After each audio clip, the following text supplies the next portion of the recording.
আমি সঞ্জয় কর্মকার সঞ্জয়ের সঙ্গে কিছুক্ষণ ইউটিউব চ্যানেলে সকলকে জানাই স্বাগত।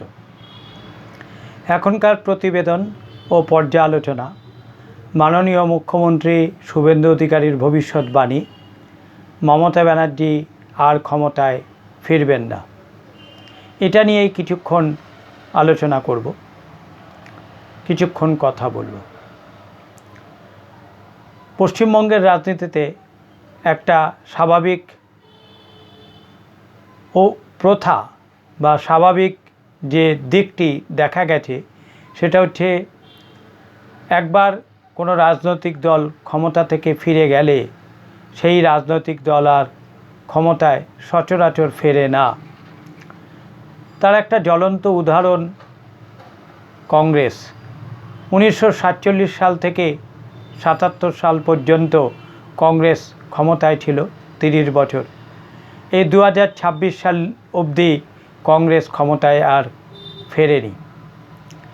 1977 সাল থেকে 2011 পর্যন্ত 34 বছর বামেরা ক্ষমতায় ছিল, তারাও আর ক্ষমতায় ফিরে আসেনি। ক্ষমতায় ফিরবে বলে তারা হয়তো আশান্বিত হয়েছিল, কিন্তু বাংলার মানুষ তাদের প্রত্যাখ্যান করেছে, তাদের সেই আশায় জল ঢেলে দিয়েছে। এরপর 2011 সাল থেকে এই 26 সাল পর্যন্ত 15 বছর তৃণমূল ক্ষমতায় রইল। তৃণমূলের অনেকে হয়তো ভাবছে মমতা ব্যানার্জি আবার ফিরবে। কদিন আগেই শুনলাম কুণাল ঘোষ মাইক লাগিয়ে চোঙা ফুঁকিয়ে বলছে মমতা ব্যানার্জি প্রধানমন্ত্রী হবেন, আবার মমতা ব্যানার্জি ক্ষমতায় আসবেন। তিনি সে স্বপ্ন দেখতেই পারেন। তিনি মমতা ব্যানার্জির সৈনিক, কিন্তু তিনি কীরকম সৈনিক, কুসৈনিক না সুসৈনিক জানি না। কারণ এই কুণাল ঘোষই বলেছিলেন যে মমতা ব্যানার্জি সারদা কেলেঙ্কারির সবথেকে বড় সুবিধাভোগী। সারদা থেকে কেউ যদি সবথেকে বেশি সুবিধা পেয়ে থাকেন তার নাম মমতা ব্যানার্জি। সেই কুণাল ঘোষই মমতা ব্যানার্জির লেজুর হয়ে রয়ে গেলেন। মমতা ব্যানার্জির দল ভেঙে চূর্ণ বিচূর্ণ হয়ে গেছে। তার সংসদীয় দল যেটা, সেটাও একটা বড় অংশ মমতার হাত ছেড়ে দিয়ে অন্য রাজনৈতিক দলে ভিড়ে গেছে, এবং বিধান পরিষদীয় দলের যে একটা সিংহভাগ তাও মমতা ব্যানার্জিকে পরিত্যাগ করেছে। তারা আবার নতুন কমিটি গড়েছে, সেই কমিটির চেয়ারম্যান মমতা ব্যানার্জিকে বাদ দিয়ে অরূপ রায়কে করা হয়েছে। ফলে বোঝাই যাচ্ছে মমতা ব্যানার্জির কী করুণ দশা। আর অভিষেক ব্যানার্জিকে তো বলছে সাসপেন্ড করেছে। আশ্চর্য লাগছে শুনে। এই নতুন যে তৃণমূল বলে যারা দাবি করছে তাদের কথাবার্তা শুনে একটু হাসিই লাগছে। যাই হোক, কিন্তু মমতা ব্যানার্জির যা বয়স, তার পক্ষে কি আর নতুন করে ক্ষমতায় ফিরে আসা সম্ভব? তার পক্ষে কি আর সেই আন্দোলন করা সম্ভব? তার পক্ষে কি আর সেই জ্বালাময়ী আন্দোলন প্রত্যাবর্তন সেটা কি সম্ভব? আমার মনে হয় না। তার কারণ তিনি 15 বছর ধরে ক্ষমতা ভোগ করেছেন, ক্ষমতার মধু সেবন করেছেন। শেষ জীবনটা, এই শেষ বেলাটা হেলিকপ্টার করে ঘুরে বেরিয়েছেন, আর পদব্রজে কিছু মিছিল করেছেন এই। কিন্তু তিনি যে তার সম্পর্কে পারসেপশন বা ধারণা তৈরি করেছেন, তার পক্ষে কি আর নতুন করে ফিরে আসা সম্ভব?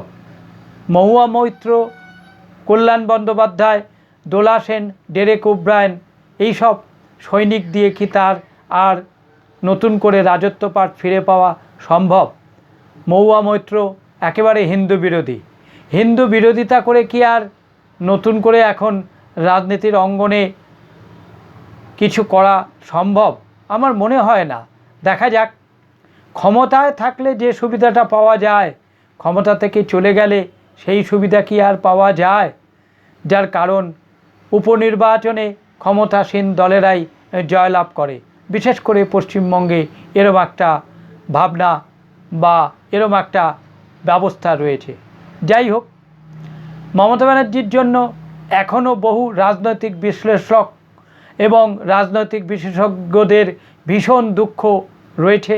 তারা কান্নাকাটি করছেন যে মমতা ব্যানার্জি আবার ফিরে আসবেন কি না। মমতা ব্যানার্জি যে একনায়কতন্ত্র তৈরি করেছিলেন তার জন্য তাদের কোনো দুঃখ নেই। মমতা ব্যানার্জি যে এই বিশাল পরিমাণ আর্থিক দুর্নীতির যে ব্যবস্থা করেছিলেন তার জন্য তাদের কোনো দুঃখ নেই।